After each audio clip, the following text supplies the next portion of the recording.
Hello, I'm Georgia Calvin-Smith and welcome to Across Africa, France 24's weekly roundup from across the continent. This week, discontent over the presence in Ghana of former Guantanamo detainees hasn't gone away. Critics of the move point to ongoing threats of extremism on the continent as a reason authorities should be playing it safe. Also, girls, gin and tonics and Ghana, we peek behind the scenes of a racy online series that's been billed as Africa's answer to Sex and the City. The characters of an African city are heading into their second series and, arguably, into trouble. And mighty men and women of modern myth bent on righting wrongs and defending the weak. African superheroes to the rescue.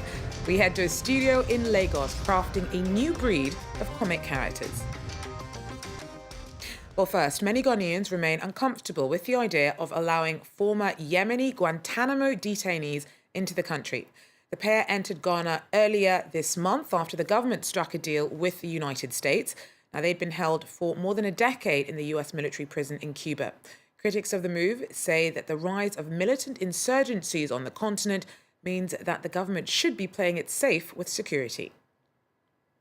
Despite official reassurances, many Ghanaians still fear letting two former Guantanamo detainees into the country is a risky move. To me, I'm not happy they are being in Ghana here. Anything can happen.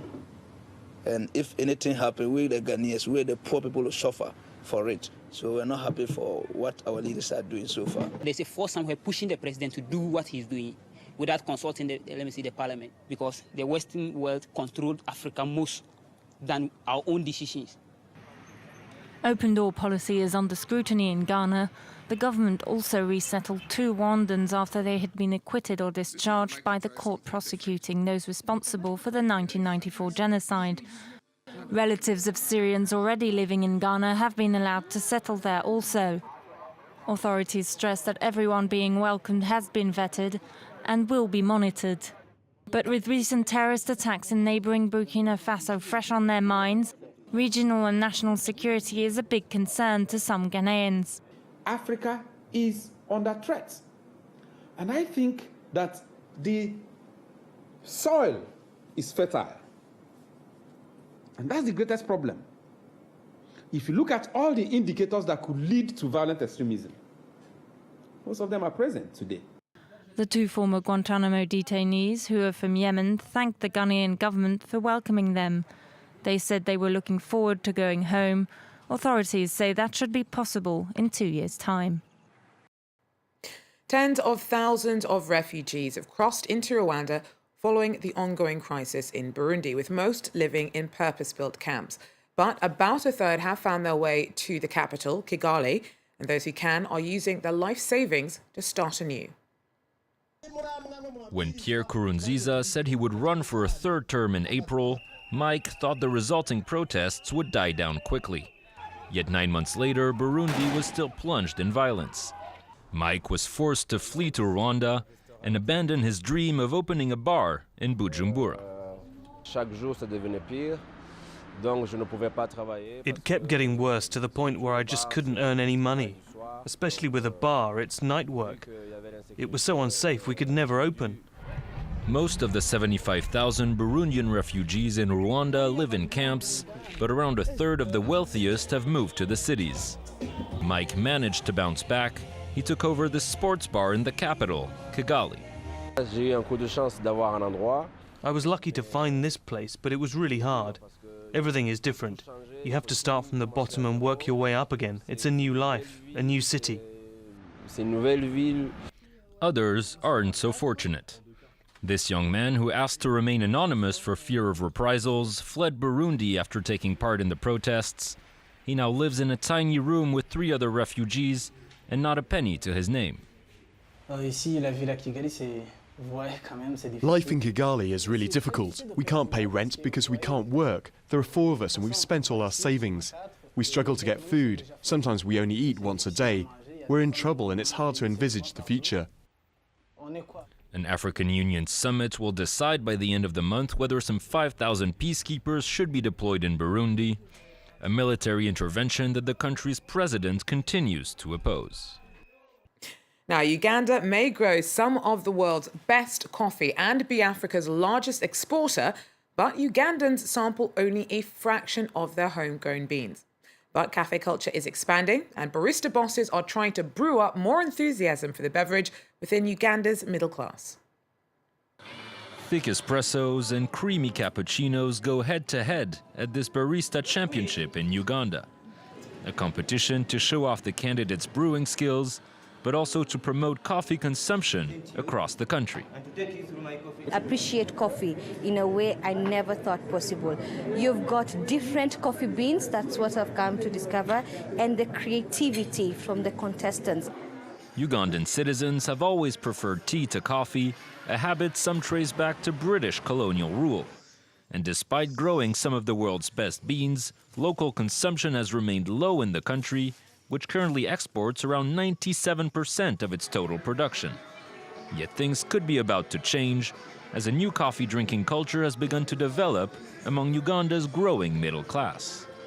Almost every building in Kampala is having a coffee shop.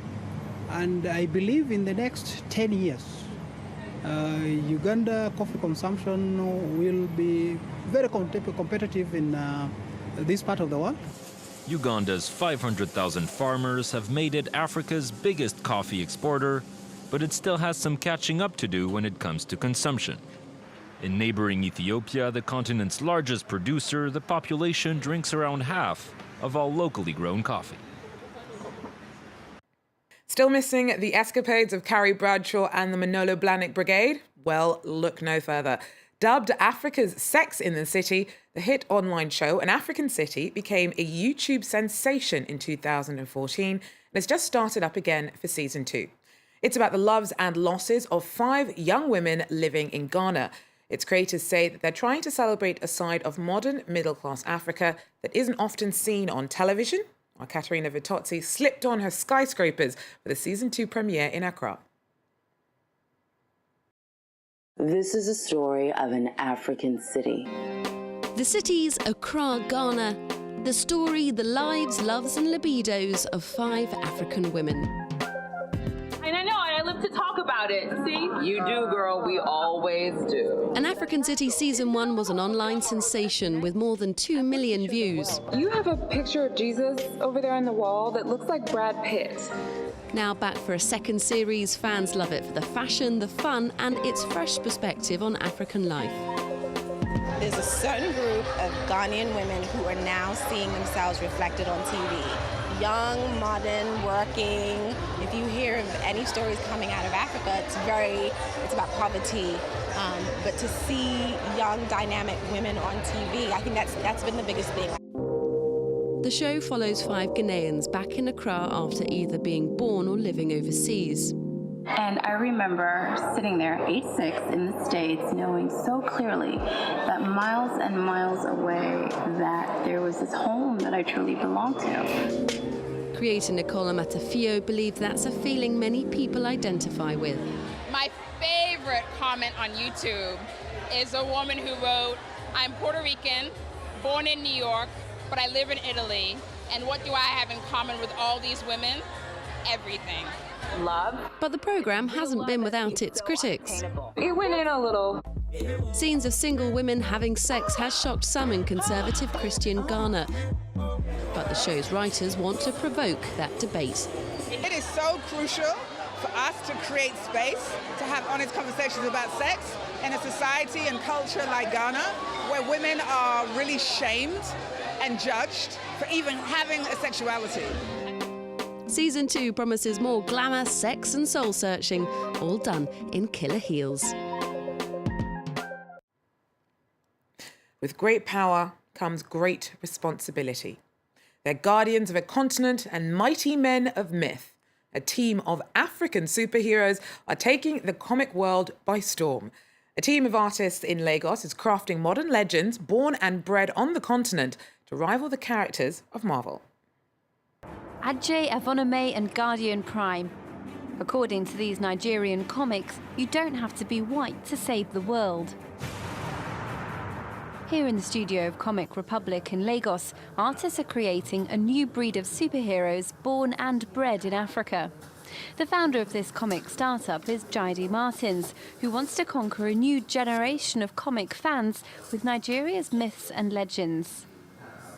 We have a cultural background of having witches, and people think witches from this part of the world are all dark and bad, but we're trying to show the world that even an African witch is good, or using fear to conquer your fears is also part of the African tradition.